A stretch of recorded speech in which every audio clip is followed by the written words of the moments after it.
بەڵێ بینەرانی زێدە عەزیزی بەرنامەی یاد و یادگار سڵاوتان لێبێ خۆشحاڵم جارێکی دیکە هاتوومەتەوە خزمەتتان ئەم جارش لە شاری سلێمانی لە خزمەتی کەس و کەسایەتیەکین کە دیسانەوە ئێڵێمەوە وەکو عەرەب بەڵێ غەنیون عن التعریف هەر هێندەی شێوەی ببینن یان ناوەکەی بزانن یەکسەر ئەزانن باسی کێیەکەین من پێم خۆش نییە لە پێشەکیەکە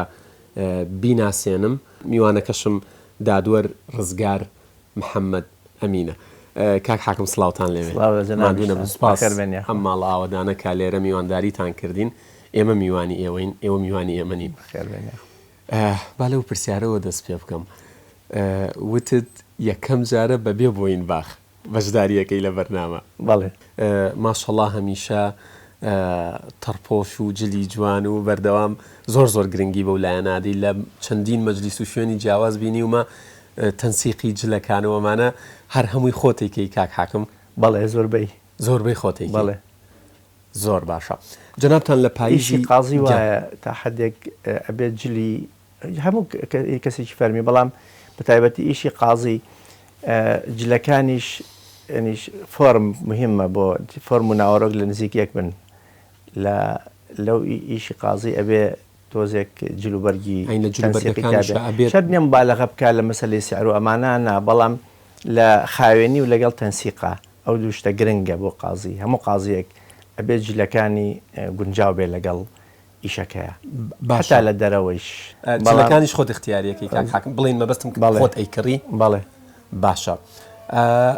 لە پاییزی 1950 لە سابوونکەران هاتوونەتە دنیاوە بەڵێ زۆربەی یاد و یادگاریەکانی جەنابتان لە سلێمانیە وەڵا لە شارە زوورە و لە سلێمانیە لە شارە زوورە و لە سلێمان بەڵێ ئێمە لە پۆلی چواری پیداییەوە لە شارە زوور هاتوونێتە سلێمانی باشە ئەوە قۆناغێکی تاوەکو چواری پیدایی ئەوە سەرەتایی هەر یادگاری زۆری تێدایە لە لادێ دواییش کە هاتوونەتە شار قۆناغی مناڵی یادیێری و یادگاری زۆر لە قۆناغی مناڵیە لە زیهنی ئینسان ئامێنێتەوە ئەوە بۆیە بەشێکی سلێمانیە و بەشێکیشی شارە زوورە سلێمانی ڕاستەوخۆ لە سابوونکەران بوون کاک حاکم بەڵێ هاتی نەگەڕێکی گاوران هاتینە ماڵی کرێکی بوون لە ماڵی کەریمی عەلەکە باشە چۆن لەوێ کە مەسیحیەکانی سلێمانی لەوێ بوون چۆن لەوێەوە گیرسانەوە وەڵا زۆر مرتاح بووین لەو ماڵا و هیچ کێشە نەبوو بەعکسەوە ئەو کاتە مەسیحیەکان وەکو هەمووی زۆر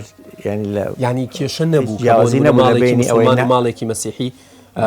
باسی ئەو کاتە ئەەکەم چونکە خۆتەزانی وەکو ئێستا ڕەنگە هۆشیارێکە نەبوو بێت تێگەیشتەکە نەبوو پێکەوە ژیانەکە وەکو پێویست تۆخ نەبوو بێ پێکەوە ژیانەکە یاو کات باشتر بوو ئێمە مناڵ بووین لە کاتێک لە گەڕەکا بووین لەگەڵ مەسیحیەکانە هەر زۆر بە ئێتیادی وەکو فەرقمان ناکرد بینی موسڵمان و مەسیحی نە ئەوان فەرقیانە کرد جیاوازیانە کرد نە ئێمە جیاوازیمان هەبوو نە ئێمەش هەستمان بەوا کرد ئێمە لە ماڵی مەسیحیەک یا کریسیانێک ئێمە کرێچین یان ئەوان بەناوعیش کە سەیری بۆ بابەتەکە بکەن بە پێچەوانەوە زۆر ئەو گەڕەکە هێمن بوو گەڕەکی مەسیحیەکان و مناڵەکانیان شەڕانی نەبوون شەڕیان ناکرد ئیتر یاریشمانە کرد پێکەوە تۆپتۆپیانمانە کرد ینی جەوێکی ئارام و خۆش بوو حتا بیرمە جارێک یەکێک لە مناڵەکان پێخەڵقژانێک لەگەڵێکیشی کا شەڕیان بوو جا دیار بوو یا هەردووچیان مەسیحی بوون ئەمزانێکیان مەسیحیە بەڵێ باوکم پێی سیر بوو وتی بابەوە چۆن خۆیەوە مەسیحی شەڕ ناکەن چێ بابە ئەڵێ موسڵمان بووی تۆ بۆ شەڕەکەی ئەو کا دوای کاک حاکم جەنابی باوکتان پێم وا بێت دیسان لە پێناس شتێکە و ئەوەی خۆی بۆ جەنابتانی گێڕاوەتەوە لە 1940 لەدایک بووە بەخوا خۆی 1930 لە ماوالیدا بەڵام خۆی ئەیگەڕێتەوە ئەڵێ لە 1940 لەدایک بووم باشە تقریبان چونکە بۆچی ئەڵێ من گرانی گەورەم لە بیرە گرانی گەورە هی شەڕی جیهانی یەکەمە شەڕی جیهانی یەکەم لە 4 دەسی پێ کردووە لە 18 تەواو بووە گرانیەکە ممکنە لە 19 بوو بێت ئیتر احتیمالە ئەو لە 1970 بە دواوە لە 1970 هەتا بینی 14 لەو ساڵانە لەدایک بووە. باشە قەت بە دوواداچوونت کرد بۆ بابەتەی کەوترێ ئێوە ببنە چاچنەوە سەر مەلاخدری ئاڵی بەگی میکایلی واتە حەزرەتی نالی؟ بەڵێ گەشتی بە هیچ لە کاک عومەر عەبدولکەریم ئەدیبە، بەڵێ ئەدیب و شاعرە، ئەویش هەر لە عینی عەشیرەتین لەوم بیستووە ئەڵێک جۆرە تحقیقی کردووە ئەو جاچوان تحقیقەکەی بەوردی نازانم بەس ئەڵێ لە 6 یا 7 پشتا ئێوە ئەچنەوە سەر نالی شاعیر لە خێزانەکە یەکەگرنەوە لەگەڵ نالیە، ینی اینجا چۆن لە باوکیانەوە ئەوە لەگەڵ باپیرە گەورەمان بۆ جۆرە. باشە ینی بە پێی شەجەرەی ئایلەکە. بەڵێ لە شەشەم پلەیە، شەشەم باپیر ینی جد لەوەیەکە گرین. لە خێزانەکەیە کەسی شاعیر حەز بۆ ئەدەب کەس هەیە حەزی لێ بوو بێ یا جەنابتان نێوانتان ینی ئەزانم ئەو بوارەی کاریتیاکەن بوارێکە پێویستی بە جدیەتێکی ئێجگار زۆرە، پێویستی بە کۆششێکی ئێجگار زۆر بووە، سعیەکی ئێجگار زۆر بۆ تا گەشتوتێتە ئەمڕۆ جەنابتان یانی لەگەڵ شعر و لەگەڵ بابەتە ئەدەبیەکانە نێوانت هەبوو حەزت لێیەتی؟ نزیکم زۆر لێەوەی زۆر نزیکی زۆر نزیکم لە ئەدەب و شعرەوە حەزم لێیەتی شعر و ئەدەبم زۆر خوێندۆتەوە، زۆرم لەبەر بووە و ئێستا وردە لە کاڵ بۆتەوە خۆشم ناو بەناو خەڵاتری ئەدەبیم نووسیوە بەڵام هیچم چاپ نەکردووە، هیچی چاپ هیچیشت لە یاد نییە ئێستا؟ بەخوا زیاتر ینی بڵێن بیرۆکە و ئەو فکرانەی ئیشت لەسەرە کرد چی بوون؟ ینی بابەتی سیاسی بوون بوارەکەی خۆت بوو هی ئەدەبی کەماخوێندەوە؟ بەڵێ کە خەواتریشتیان وەڵا خەواتر خۆی هەموو ئەدیبێک تەسەورەکەم هەموو ئەدیبێک بە دڵداری دەست پێەکات باشە کە لە سەرەتاوە کە دەست پێەکەن. من ئەدیب نیم تەوان باسی ئەدیبەکەم باشە لەو بچووکەی خۆما کە حەزم لە ئەدەبە ڕۆمانم زۆر خوێندوتەوە، ڕۆمانەکان زیاتر ڕۆمانە سیاسیەکانمانە خوێندەوە، عەقەبی حەدیدی و مەکسیم گۆرکی و دایک ینی بەڵێ ژانی گەلی مامۆستا ئیبراهیم ئەحمەد و ئەمانە لە عەدادیەوە دەستم بە خوێندنەوە کردووە لە عەدادیەوە سەرەتاوە لە چواری ئامادەییەوە یا بگرە لە پێش چوارە چێمە چورکە خوێندن کە لە قۆناغی ناوەندیەوە بوو بە عەرەبی. بەڵێ ئێمە ئیسفادەمان لەوە زۆر کرد کە زمانی عەرەبی باش فێر بووین لە یەکی ناوەندیەوە لە ئەو فترەی زمانی ئێمە تا ششی سەرەتایی هەمووی کوردی بوو، لە یەکی ناوەندیەوە بوو بە عەرەبی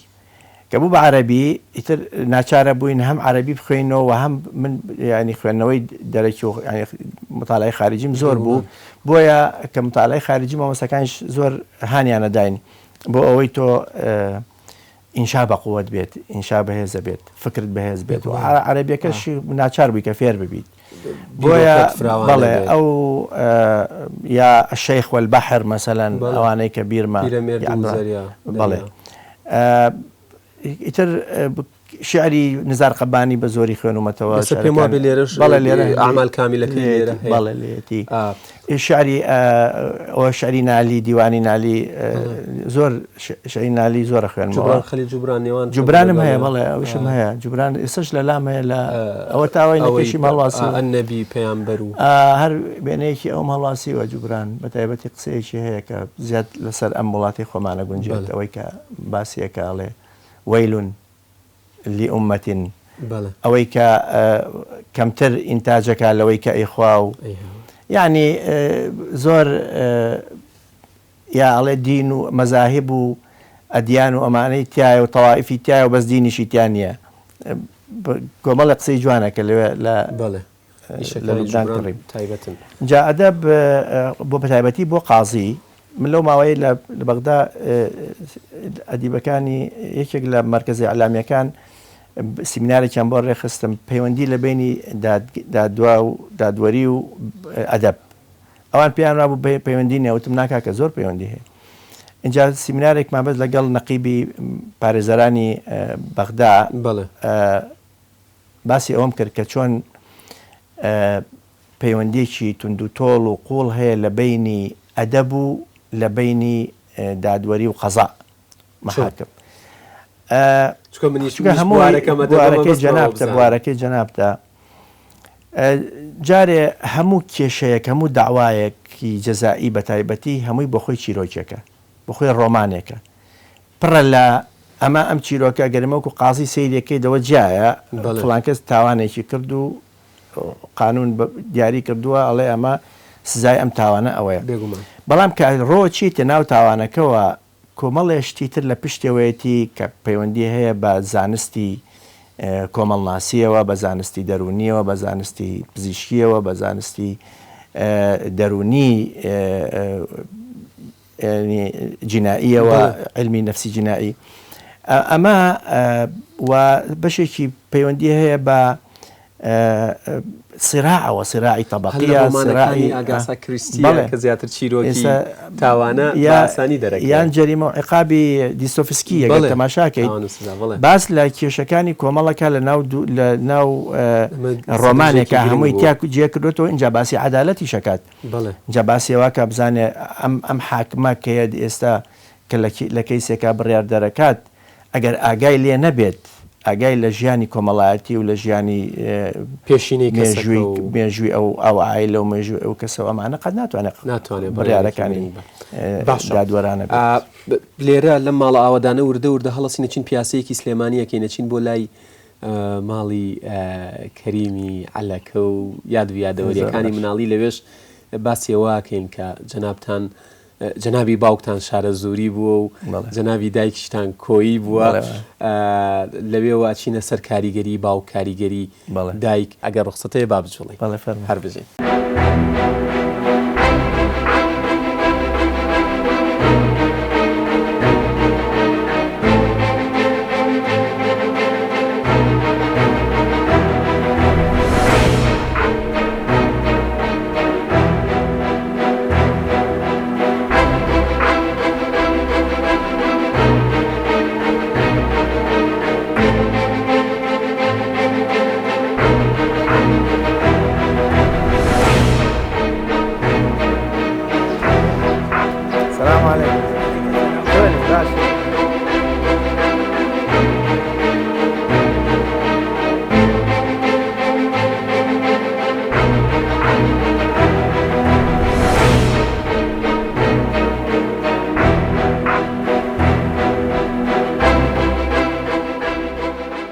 لێرە بابووەستی کاک حاکم دوای پیاسەیەک بەناو گەڕەک و کۆڵان و کوچەی یادەوەریەکانە وی جاران پێوترا گەڕەکی گاوران و مەسیحەکان تایە نیشتە جێبوون ئێستا ژمارەیان کەم بۆتەوە چوینە ئەو خانووەی ئەوەی کەریمی عەلەکە کە ئێوە وەکو خێزانێک لەگەڵ ماڵی باپیرتان لەوێ ئەژیان لە چواری سەرەتایی بووی کاتیاوێ ئەو کاتە بۆچی چواری سەرەتایی بە قۆناغێکی زۆر گرنگ لە ژیانی خۆتدانی لە لادێەوە هاتینە شار ئەو کات ئەو ساڵە من بۆ چوون تەسەوراتێکی سەیرم هەبوو لەسەر تەلەبەی شار و لەگەڵ خۆمانە لە لادێ ئەم وا بزانی کە تەلەبەی شار زۆر زیرەکن هەمویان و زۆر خاوێنن و زۆر بەتەنزیمن و ئێمەش لە لادێەوە هەین لەوانەیە من نەگەمەوە بەوان خۆشم تەمۆحم هەبوو کە یەکەمیشە بووم ئەو ساڵانەی ترکە پێش بێم ئەمود لەوانەیە لە خوێندنەکە دەرنەچێت بەس کە هاتمە ئێرە من درەنگیش گەیشتینە شار ئەو ساڵە نزیکی 2 مانگی مەکتەب ڕۆیی بوو حتا مەکتەبەکان وەریان ناگرتین وتیان درەنگە ساڵ درەنگەوانە دوای مدیری دارمعالیمینی ئەو کاتە مامۆستا حەمە حەوێز زمان بوو بەهۆی ئەوە وەریان گرتین من لەگەڵ کاگوریای برام کە ساڵە لەترە بەڵێ دایکم کۆیەمە فریاکەوت لێ فریاکەوت و ئەمیری براشم ئەو کاگەمیر ئەوی ساڵە لە من بچووکترە ئەویش لە ئەو سیانەمان بۆ مەکتەب گونجین دوایی کە دەستمان بە خوێندن کرد مەکتەبی سەورە بوو من لە مەکتەبی سەورە بووم ئەو دوو برایی تریشم لە مەکتەبی هودا بوون ئێستا نەماوە شوێنەکەی بوو بە لەما بێ مەلاریا مرکزی مەلاریا ئەو ئەمی شتێک دراوە مەکتەبەکە بەشێکی کەمی ماوەتەوە ئەوەی سەورە لەسەر لای تەنیشتی ئەم لایەوەیە لە جادەی برایم پاشا کە دەیتە خوارەوە ئەلەویایە بەرەو بڵێن بەرەو تیجای سەرکارێز بڕۆی ئەمە وەرچەرخان بوو چونکە من ساڵی لە کۆتایی ساڵە یەکەم دەرچووم بیرما هەندێک هەدی بچووکیان دامێ مامەسا یونسەفەنی کە پێم وایە ئەمە ماڵەکەیانە بەڵێ ئەزانم ماڵێوان بوو ئەمە ئەو مامەسایەکی بە قەدر و ستارێکی لەسەر بوو هەر ئێستا شوێکەکەم لە بەرچاوە کە ئەو دیاریان پێدام قیمەتی ئەو دیارە و دەرچوونەکە و یەکەم بوونەکەم زۆر بەلامەوە شتێکی ئیتر بەو شێوەیە هاتی تا لە قۆناغی ئامادەی تر بووی بە یەکەمی سلێمانی بوو بە کۆنمرە هێشتا بوو کات تر بەرزترین بوو هەشتا بەڵێ وڵا هەرو کاتانە هەرەوەندە وەرەگیرە ئیتر لەوێەوە ئەزمموی تۆ لەگەڵ یاسا و قانونە دەستی پێکرد جا لێرە حتا لەم ئەمە یادگارێکی تریشی تایە ئەو ساڵەکە لە بیرم ناچێتەوە ئەو ساڵە بوو عەبدولسەلام عارف سوتا عەبدولسەلام عارف ڕئیس جمهوری عێراق بوو کاتە شەڕێکی خوێناویش هەبوو لە کوردستانە بەهۆی ینی عەبدولسەلامەوە و ینی حرەکەی کوردی شەڕی تێدا بوو کە عەبدولسەلام مرد سوتا تۆزێ بار و دۆخی سیاسیش گۆڕانکاری تێکەوت هودوء گەڕایەوە چکە براکەی کە عەبدوڕەحمان عارف بوو خەعافیکە پیاکی زۆر باش بوو ئەو ینی ئاشتی خواز بوو دوایی لەوەش خۆشتر کە بڵێن لەوە مهمتر بەلای منەوە ئەو کاتە سێ ڕۆژ بوو بە عوتڵا ئەو بەشوو ینی بڵێن شەڕ و ئاژاوەکە چەند بەلای منەوە ڕەنگە بەلای ئێمە مناڵی ئەو کاتەوە قۆناغەوە بەقەدەر ئەو سێ ڕۆژە عوتڵەیە خۆش نەبوو کە عەبدولسەلامی تیامرد وەزعێکی سیاسی تەواو گۆڕا بەڵام لای ئێمە و کاتە کاتێکی تایبەت چکە مەکتەب و دراسەوانە زۆر جدی بوو ینی مەگەل لە ڕۆژانی پشووی هەینیە عوتڵەکانی جەژن یا شتێکی وایە داوام بەردەوام باشە با تۆزی خێراکی لە ناویشانە ئەوشی ئەو زکراتی کە ماوەتەوە هەر لەوێ لەو مەکتەبە برادێکم هەتا ئێستا برادری ئەو کاتە ماوە هەتا ئێستا شێ مەحموو لە 64ەوە حسابیکە ئەو 6 بوو ساڵێکین مرد بەڵێ کە عەبدولسەلام سوتا لە تیارە لە بەسڕە محموود شێعەلی شێخ فەهمی پێڵێن ئێستا لە بەرلینە لەو کوردمایندەی یەکێتی وایە لەوێ تا ئێستا برادەراتیمان بەردەوام و کاچماوێ باشە کاک حاکم لەبەر کاتی بەرنامەکە ناچارم هەندێک قۆناغ تێپەڕێنم بێن بۆ قۆناغی هاوسەرگیری بزەبت ساڵی چەند بوو هاوسەرگیریتان کرد دوایەوەی تر بوون بە خاوەنی کچێک و سێ کۆڕ بەڵێ کچێک و سێ کوڕ کوڕەکان یەکێکیان پارێزەرە ئێستا دوانیشان لە زانکۆن یەکێکیان لە قۆناغی چواری کۆلێژی پزیشکی ددانە ئەوی بچووکەکەشیان لە قۆناغی سێی کۆلێژی قانونە ئەویش سدا بەش بوون دوان بەسەر پزیشکیە دوان بەسەر یاسایی باشە ئەوە شەزانم کە ئەگەر قازی و حاکم نەبووی تا حەزتە کرد پزیشک بیت هەستەکرێت مناڵەکان دابەش بوون دوانیان بەسەر لایەنە پزیشکەکە و دوانیان بەسەر لایەنە یاسایەکە کە هەردووکی خەونی خۆت بووە باشە کە جەنابتان حەستان کردووە هێندە لە ئینسانەوە لە قەزیە ئینسانیەکانەوە نزیک بن و هەر ئەو حەزوورەی لەناو کۆڕ و کۆبوونەوە کۆمەڵایەتیەکان هاوکاریکردنت بۆ کەناڵەکانی ڕاگەیاندن دڵنشکاندنیان یعنی هەموو ئەمانە پێچەوانەی ئەوەیە کە بەداخەوە زۆربەی دادوەرە بەڕێزەکانی هەرێمی کوردستانیکەن زۆر نزیکی لە خەڵکەوە لە کاتی بڕیاردانە ئەمە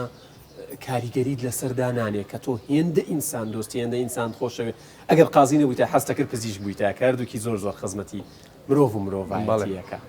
بەڵێ دوو پیشەن لەیەکەوە زۆر نزیکن ڕاستەوخۆ مامەڵە لەگەڵ مرۆڤەکەن ئەو لەگەڵ ئازادیەکانی مرۆڤ لەگەڵ مافەکانی مرۆڤ ئەمیش لەگەڵ ژیانی و لەگەڵ ئازارەکانی مرۆڤ ینی پزیشک بۆیە دووشتن لەیەکەوە نزیکن و هەردووچیان پێویستی بەوە هەیە جگە لەوەی کە تۆ زانستەکە وەرەگری چ زانستی پزیشکی بێت چ زانستی قانون بێت ئەبێ زۆر مرۆڤ دۆست بن لە ناخە مافی مرۆڤ بە تەواوی بەرجەستە بوو بێ بە تایبەتی لایدا دووەر و هەروەها مافی مرۆڤ و مافی نەخۆشیش لە لای پزیشک کارەکانیان لە یەکەوە نزیکەن ئەو ئەمانەتێکی بەدەستەوەیە کە ئەچێتە بەردەستی بە هەموو ئازادیەکەی خۆیەوە طبیب تعامل لەگەڵ جسمی ئینسانەکە لەگەڵ حڕیەتیەکات لەگەڵ حتا مەسائلی تری داخلی و شخصی و هەموو ئەوانەی هەموو هەنگاوەکانی دواتری ژیانی پێوەستە بەو ساتانەوە بڕیارێکی ئەگەر بەدادۆریش بە هەمان شێوە کاریگەری لەسەر ئەگەر لە پێویستی بە عملیاتێکی ینی جراحی و ئەمانە هەبێت تەمان ئەوەش لەو لەحظاتانە کەیتر ئەکەوێتە دەستی ئەو تیمە پزیشکیەوە ئەو پزیشکە سەرەکیە. باشە من لە کۆتایی نزیکەمەوە ڕەنگە بروسکە پرسیار بکەم زۆر سپاس دەکەم بروسکە وەڵامم بیتەوە لەو شتانەی مەبدەئن لەلا تەواو بڕوات پێیەتی کە شتێ لای خۆت مەبدە بوەستت کرد تەواو تۆ لەم بابەتەیە دڵنیایت کە لەسەر حەقیت ئیسرارم بێ لەسەر ئیسرار و سووربوونت هەیە باشە نێوان لەگەڵ نووسینەوەی یاداشتەکانت چۆنە چونکە شەش دانیشتنی ئاشکرا دادوەر بوویت لە کەیسی سەدام حوسێن دانیشتنێکی نهێنیش هیچ دەستت بە نووسینەوەیان کردووە؟ وڵی سەرنجم نووسیون یعنی نەبووە تا ئەوەی کە بە بەرنمەیەکی تەواو بداڕێژرا و دەستم کردێت بە تەختیتی تاوام بۆ کردوێ بەڵام زۆر شتم لای خۆم نووسیوەتەوە کە پێویستە بەوانە پیا بچمەوە ڕێکی خەم و لە پلان تا هەیە بەڵێ باشە چ شتێک لە ژیانتە زۆر شانازی پێواکی لە هەموو شت زیاتر بەڵێ وەڵا قەت خیانەتم نەکردووە قەت خیانەتم نەکرد مەبدەئیەت و مووقفم پاراستووە خیانەتم نەکردووە لە خیانەت خۆشەوی لەبیرم ناچێتەوە ڕەنگە لەگەڵی بژیتەوە قەت خیانەتم لەبیر ناچێتەوە لەبیرت ناچێتەوە باشە لەناو خێزانە کەسێکی چۆنیت هەروە حەدیت وەکو یشی چۆن چونکە خۆت باس لە وردە گفتوگویەکی ناو ئۆتۆمبیلەکە کاتی نوتت ڕەنگە لە ڕێگەی ئەو بڕیارە ڕاستانەی کە داومە سەدان ساڵ ئازادیم بۆ مرۆڤەکان دەستەبەر کردێت واتە ئیشێکی زۆر هەستیارە لەناو خێزانی شەر ئاوا حەدی و ڕقی دیان جیاوازتری لەگەڵەوەکانە لەگەڵ مناڵەکانم زۆر بینم خۆشە و هاوڕێم لەگەڵیانە لەگەڵ هەر چوار مناڵەکەم بەڵام لە شتی گرنگیشا کە پەیوەندی هەبێ بە چارە نووسیانەوە بەشداریەکەم لەگەڵیانە باشە لەگەڵ وەرزشکردن و سیرکردنی وەرزش چونکە ماشەڵڵا لەوەتی من لەگەڵ جەنابتانە ئاشنا بووم ماشەڵڵاتان لێبێ ینی لە شولارێکی ڕێک و ئیتر نازانم بنیەتی لەشی خۆت وایە یان زۆر ئاگاداری خۆتی وەڵی ئەکرێ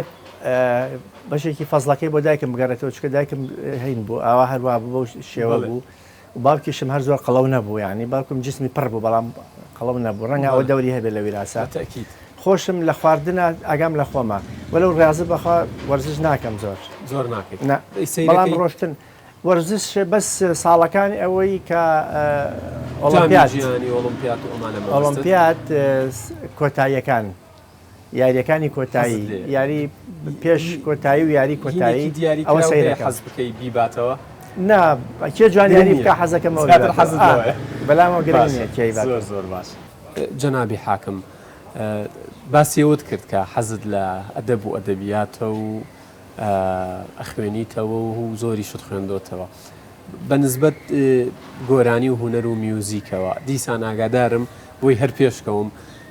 مامۆستا مەزهەری خالقی ماملێ یادی بە خێرخوا لێ خۆش بێ لە ناو عەرەبیەکانە با بڵین کەلسوم و بە تایبەت حەزت لێ بۆ لە ڕۆژانی زانکۆ بەیانیان کە لە نادی و زانکۆ لە فەیروزین ئێستا شەر نێوان لەگەڵیانەیە بەیانیان عادەتەن لە چەند لە خەوەڵەسیت و گوێیان لێگریان وەڵا زوو هەڵەسم عادەتەن من هەر زوو هەڵساوم شەو دەرەنگیش بخۆم هەر زوو هەڵەسم لە شەشەوە لە جاریوە لە پێش شەشەوە هەڵەسم حەزم لە خوێندنەوەی لە کاتی بەیانیان زووە بڕاشم وایە ئینسان بێوێ سەرکەوتوو بێ بەیانیان زوو هەستێت زوو هەستێت ڕۆژەکەی بێ بە دوو ڕۆژ هەرگوێ لەوانە شەگری حەزت لێ هەر بە بەردەوامی بەڵێ باشە سەفرت زۆر کردووە بەڵێ زۆر گەڕاوی سەفەر چی تیا گۆڕیوی چی پێبەخشیوی؟ وڵە سەفەر هەم سەبر دەداتێ و هەم مجموعەیە عاداتی میلەتانی تر لێیان فێرەبی مەسەلەن لێرە تەنزیمێکەیە لە ناو میلەتانی دەرەوە لە بۆ هەموو شتێ سەراگرن پەلەپەل ناکەن جرت و فرتیان نییە بەو مەفهومە لای ئەمە تەنزیمی میلەتان وای لێ کردوم کە حەز بکەم لای خۆشمان هەموو شتێک بە سەرە و هەموو شتێ لە سەر ستانداردی خۆی و هەموو شتێ بە ئیستحقاقی خۆی و باوانە بێت کە لە لای خۆمان ئەوە نییە کە ئەوەش ینی زۆر ئاجمانەکات مەسەلەن خەڵکانی نەشیاوە چنە شوێنی شیا و شوێنی خەڵکی ترەگرن ئەمە زۆر زۆرە ئێستا لە عێراقا بەشەوەی گشتی و لە کوردستانیشا لە وڵاتانی پێشکەوتوو بەپێی کەفاعەت خەڵگەچێتە پێشەوە ئەوەی تێگەیانوم ئەمە دوو ئەو کە جیاوازیە بینی لە بینی دوو کۆمەڵ و لە بینی دوو وڵاتی یانێ کاریگەریەکانە ئەوانە فێری کردوم کە پێویستە هەموو کەسێک بە شایستەی خۆی بچێتە شوێنی خۆی باشە بە تایبەتی ئیشە فەرمیەکان بێگومان زەمن بگەڕێتەوە حەستە کرد پزیشک بیت یان هەردا دوور بیت هەردا دوور بوون گرنگترین ئامۆژگاری پێشکەشی چوار مناڵەوە ڕێزەکەی خۆتت کرد بێت و ئێستش پێشکەشی گەنجانی کوردستانی بکەی چییە بێت لە کۆتایی بەرنامەکە؟ ڕازگۆ بن ئەمین بن و جددی بن لە ئیشەکانیانە ئینسان لای من دوو شتە مەبدە ئەو مووقفە یعنی هەڵوێست ئەو دوو نقطەیە بپارێزن مەبدەیان بپارێزن و بە هەڵوێستیش بن لە کاتی خۆیان هەر بژیت جەنابی دادوەر ڕزگار محەممەدەمین زۆر زۆر سپاس بۆ کاتی خۆتان پێبەخشین وەکو هەمیشە یادگاریەکیش لەم دەفتەرە تۆمارەکەین و ئیتر بەڕێ فەرموو